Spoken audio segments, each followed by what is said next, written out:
Hello साथियों, मैं ओम हिंगड़ा आप सभी का स्वागत एवं अभिनंदन करता हूं। तो साथियों, आज है अहोई अष्टमी।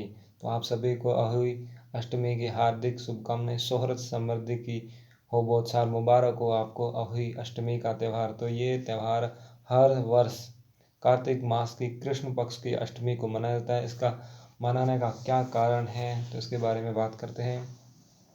तो अभी जो अष्टमी होती है, ये कार्तिक कृष्ण अष्टमी को मानी जाती है। इसी दिन माताएं अपने पुत्र के दीर्घ आयु के लिए व्रत रखा करती हैं और सुख संपन्नता के लिए निर्जला उपवास रखती हैं ये।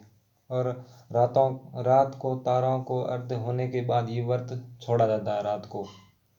पूजन विधि क्या है, ये कैसे पूजते हैं? तो अवई अष्टमी के दिन सुबह जल्दी उठकर स्नान करें और पुत्र की लंबी आयु की कामना करते हुए व्रत का संकल्प ले। अवई अष्टमी के दिन गेरू से दीवार पर उसके चित्र के साथ शाही और उसके पुत्रों की तस्वीर बनाए।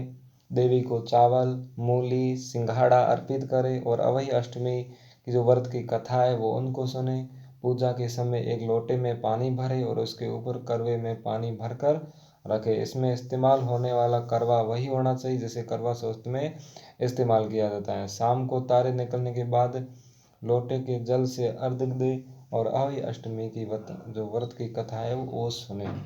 तो ये जो कथा है ये एक पौराणिक कथा है। और ये मनाना कब से शुरू किया, अहोई अष्टमी का जो पर्व है ये कब से? तो ये कथा है, एक गांव में एक साहूकार रहता था। उसके 7 बेटे थे। दीपावली से पहले साहूकार की पत्नी घर की पुताई करने के लिए मिट्टी लेने खदान गई। वहां वह कुदाल से मिट्टी खोदने लगी। खुदाई वाले स्थान पर सेई की एक मांद थी, जहां वो अपने बच्चों के साथ वहां रहा करती थी। अचानक साहूकार की पत्नी के हाथों से कुदाल सेई के बच्चों को लग गई और सेई के बच्चों की वहां पर मृत्यु हो जाती है। साहूकारनी को इसका बहुत बड़ा पछतावा हुआ था। आखिर में साहूकारनी घर लौट आई। कुछ समय बाद साहूकारनी के एक बेटे की मृत्यु हो जाती है। फिर एक के बाद उसके 7 बेटों की सातों के साथ जो है मृत्यु को प्राप्त हो जाते हैं। तो वह बहुत दुखी रहने लगती। एक दिन उसने अपने पड़ोसियों को ये बात बताई कि ऐसा हुआ कि सेई के बच्चों की मौत हो जाती है। तो पड़ोसियों के सेई के बच्चों की ये मौत की घटना सुनी तो उन्होंने कहा कि अनजाने में ये बहुत बड़ा पाप हुआ था। परिणाम स्वरूप उसके 7 बेटों की मृत्यु हो जाती है। ये बात उसके जब गांव वालों को पता चलती है तो गांव वाले जो है वो साहूकार की पत्नी को दिलासा देते हैं।